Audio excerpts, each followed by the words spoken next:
Hello, explorers, and welcome to a Q&A episode of Unbroken. I'm your host, Alexandra Amor, and I'm super excited today because I have my very first question from someone other than myself. So I'll get to that in just a second. And if you would like to submit a question about resolving unwanted habits, you can do that just like this person did today at alexandraamor.com/question. And I would love to hear from you. So today's question is from Carmen, and here's what she says. After 7 to 10 days of eating reasonably and being conscious, I always have 3 to 4 days of falling back into my old behavior. Even though I'm aware that it is just my thinking and that I am thinking, I still prefer to eat all the sugary foods and overeat. Why is this? I am completely conscious and still put eating too much and the wrong things over losing weight and eating healthy. I know that this is not bad and I try not to judge myself, but I just think it would be better and much easier to stick to good eating instead of demotivating myself over and over again. After all, I want to eat healthier because of an insight, so how come I forget about that every so often? And then she sent a couple of little points of clarification about her eating. So she said, I don't restrict myself. I try to eat less than before by only eating sugar every second day, but I still eat enough. I don't skip meals, and I eat bread, pasta, etc., whatever I feel like. And she also says, even when I am completely at peace and at my home base and connected to myself, it can still happen that I go and buy chocolate or cookies and then eat until they are all gone. So thank you so much, Carmen, for your question. I really, really appreciate it. So I want to address a couple of really juicy topics that are here in your question. This is such a great question and I love it so much. So let's jump in. The first thing I want to address is in the early part of your email here, actually in the first paragraph. One of the really interesting things you say is, even though I am aware that it is just my thinking. So this brings us to a really important point about the difference between understanding and insight.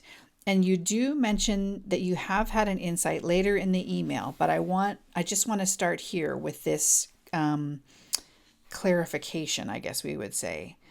You've got some understanding, which is fantastic. And I really feel like that's, you're really headed in the right direction. You know that you're experiencing your thinking. So that's really great. And I'm thrilled. And so what you need now is more insight. And you said you've had at least one insight about food or about your eating habits. But what that question that you put forward points to is that you need more insights. And so I want to talk about that and the difference between understanding and insight. And the example that I thought of is learning to drive. So I remember that when I was learning to drive, what they had us do, first of all, before we even got in the car, was I had to read an education book about driving. I had to go to a class too. It might have been more than one day. And I had to take a written test at the Department of Motor Vehicles, or whatever it was called at the time. I was in Alberta. And do that written test. And if I passed that, then I could have my learner's permit and I could start to actually get behind the wheel of a car. And so when that happened, when the second part of that happened and I did get behind the wheel of the car, that was a completely different experience to the learning and the understanding that I had about driving before I actually got in the driver's seat. So it's the same subject, but two very different experiences that I had. So when I got behind that driver's seat, suddenly it was just very real. There I was, I could press the gas, the car would go. I could press the brake, it would stop. There were other cars whizzing by, all that kind of stuff. So what I'm pointing to in that example is the difference between understanding and insight. So that example, it's a little clunky because Insight isn't always mechanical. We're not doing something physical. But it gives you a good idea, I hope anyway, about how it really feels in our body when we understand something logically and kind of clinically versus when we have an insight and suddenly everything just becomes clear. And every time I have an insight, small or large or whatever they are, it's the difference between, kind of fumbling around in the dark in a room and sort of knowing where the furniture is and navigating it versus having all the lights come on. And, I can even feel the shift in my body. So that's what you're looking for, Carmen. You're looking for insight, as all of us are who are dealing with unwanted habits. And I want to say too, while we're on this part of the question, that this aspect, this having lots of understanding, is something that those of us who have been dealing with an unwanted habit for years or for decades, we really have a ton of understanding. I mean, we are up to our eyeballs in understanding, right? All the things we've tried and all the books we've read and all the messages we've received about just putting our fork down and counting our points and all that stuff.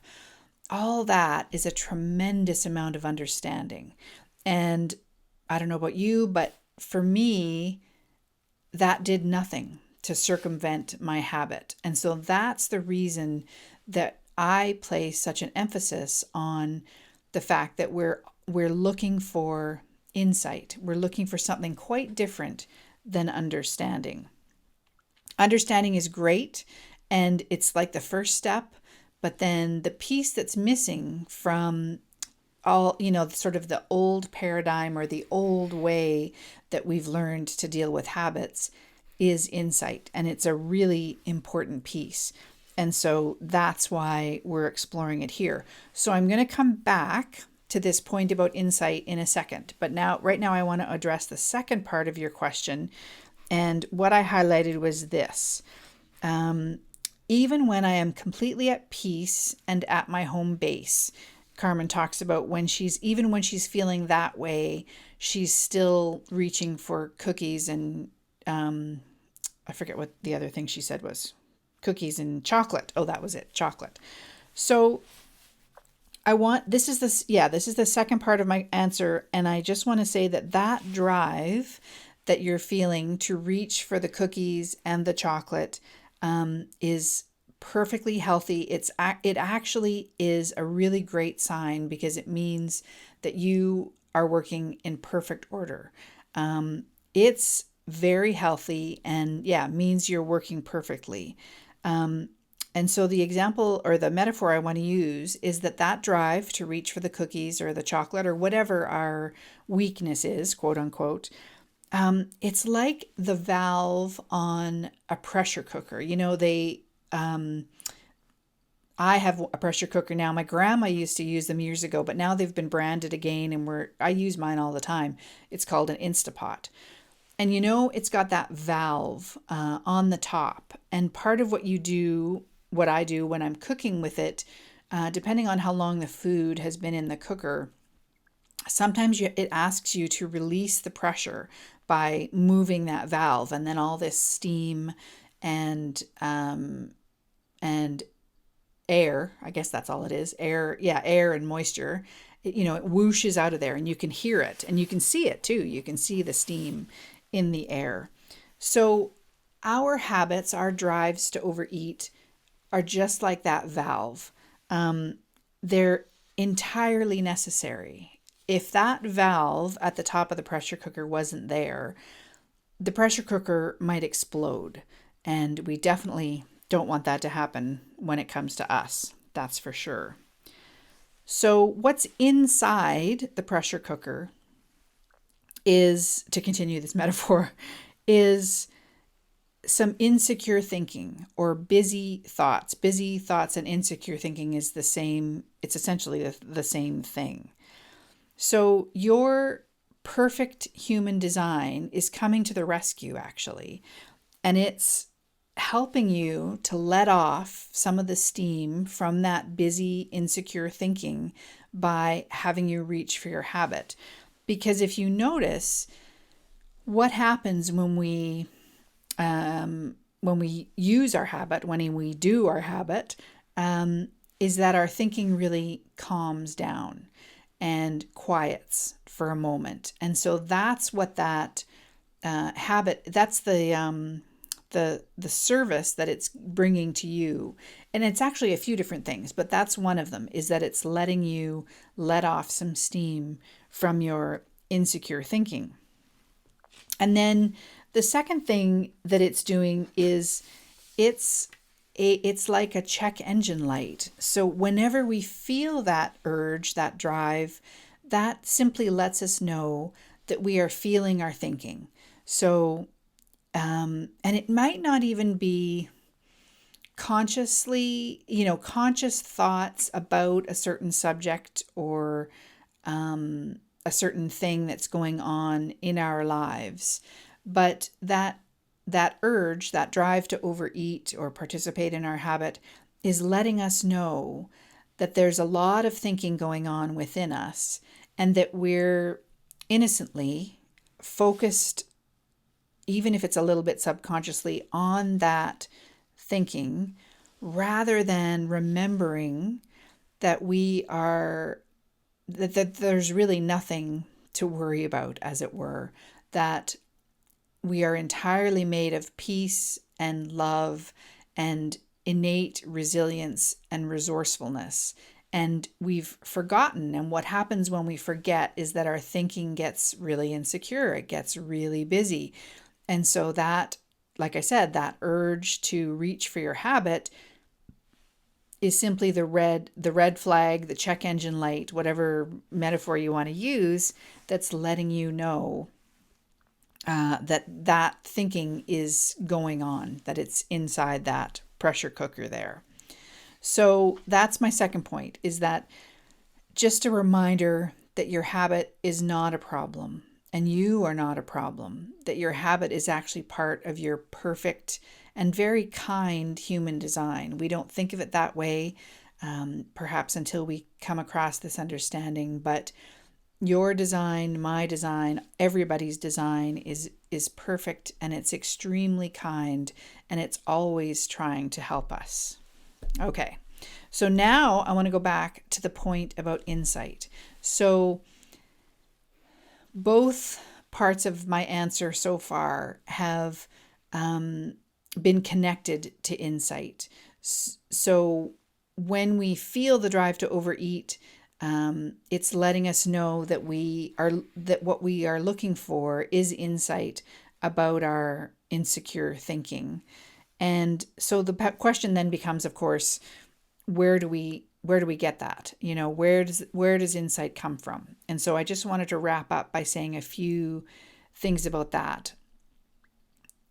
First of all, you know now that your habit is kind and that it's trying to point you toward this idea that insight is available to you, and it will always do that for you and never give up on you in a way.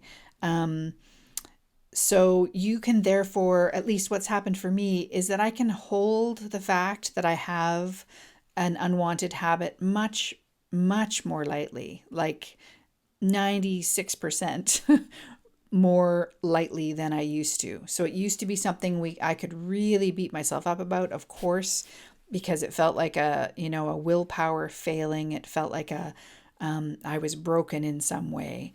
And now that I see that it's trying to work for me, that I was just misinterpreting the message that it had, I can really kind of relax about all that extra thinking that I was layering on to the thinking that was already there, thinking about beating myself up and, how maybe I was lazy or wasn't, was broken in some way.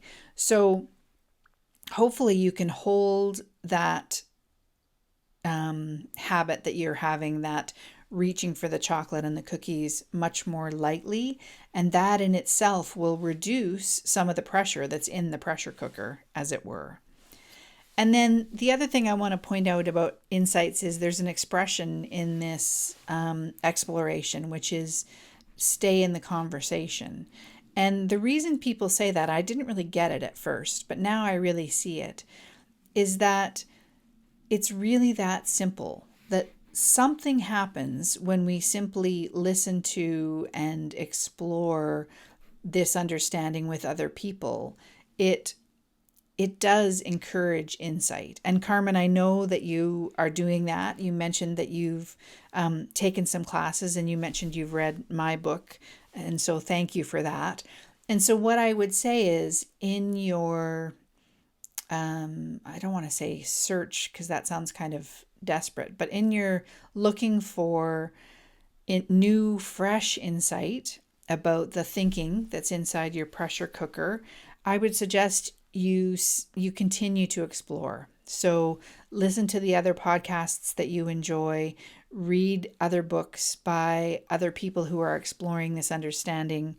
And I'll mention a couple here, just not necessarily for anybody who's listening, if you haven't heard of these. So I recommend one called Addiction, One Cause, One Solution by Christian McNeil and Barbara Sarah Smith. That's a really great one. I've interviewed them both on this podcast, so that may sound familiar.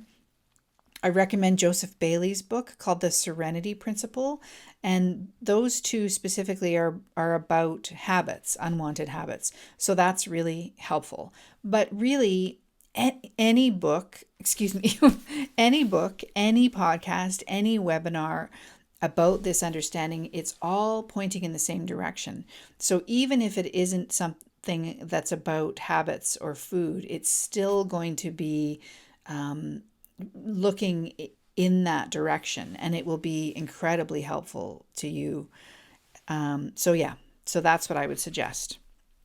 Unfortunately, we don't get to decide when insight shows up.